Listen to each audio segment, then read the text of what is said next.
I would like to invite our next panelist, Mr. Dominic Lee. Mr. Lee is a member of the New People's Party in Hong Kong and also of the Civil Force. Mr. Lee, please.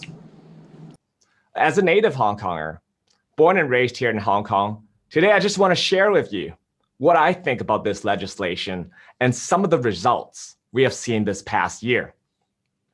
Now, 2 years ago, under foreign influence, rioters went on the street, causing damage, vandalizing railways, blocking major roads in order to force the government to answer the demands.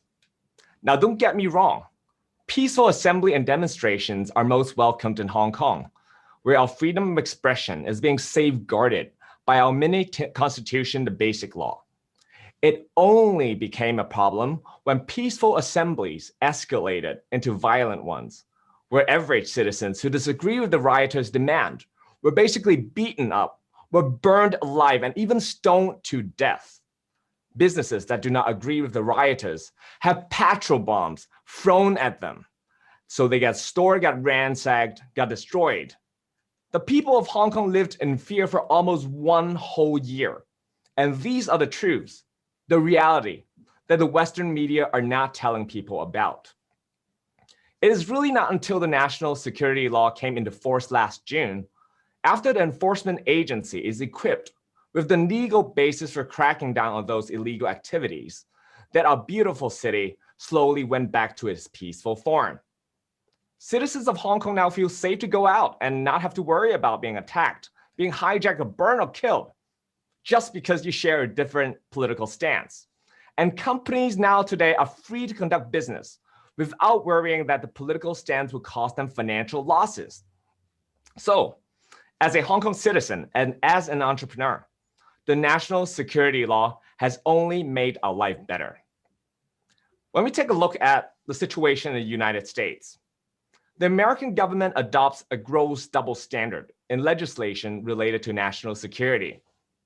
When the National Security Law was enacted in Hong Kong last year, the US took an offensive stance, with former Secretary of State Mike Pompeo saying that it has destroyed Hong Kong's autonomy, and then went ahead to impose sanctions on our officials. And yet, if you take a look at America's own legislation, you will find more than 20 pieces of law that are related to national security, including Espionage Act of 1917, the National Security Act of 1947, the Central Intelligence Agency Act of 1949, the Protect America Act of 2007, just to name a few. So why is it okay for the United States to have their own national security laws, but it's not okay for Hong Kong and China to have ours? Is it that only the United States deserves to have their country secured, but not other nations? If you consider the fact that the maximum penalty for violating the security law in Hong Kong is only life imprisonment, while it's death penalty in America, then why is it considered a violation of human rights here in Hong Kong, but not in the United States? And mind you that, the national security law is not the only place where the US government displays the hypocrisy. The Americans also frequently adopt double standards in treating violent protests domestically and overseas, something that our national security law intends to protect us from.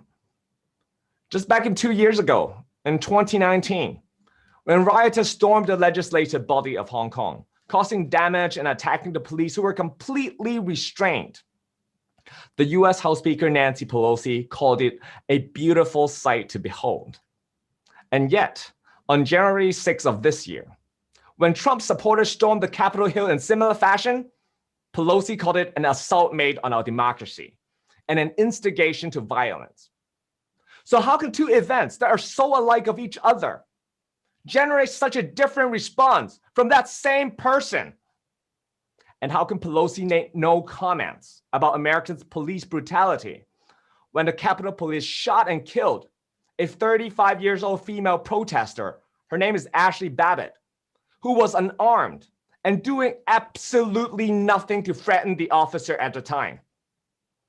Ladies and gentlemen, if this is not hypocrisy, I don't know what is. When I was studying at Rice University in Houston, Texas, in the US, right? There was this one time where Bill Clinton came on campus to make a speech. And in order to stop protesters from getting close to him, 3-meter tall barricades were set 200 meters away from the venue, surrounding the stadium. Police on horse with guns were patrolling inside the barricaded areas to make sure that no protesters could get even remotely close to Clinton. How is that for upholding the freedom of expression?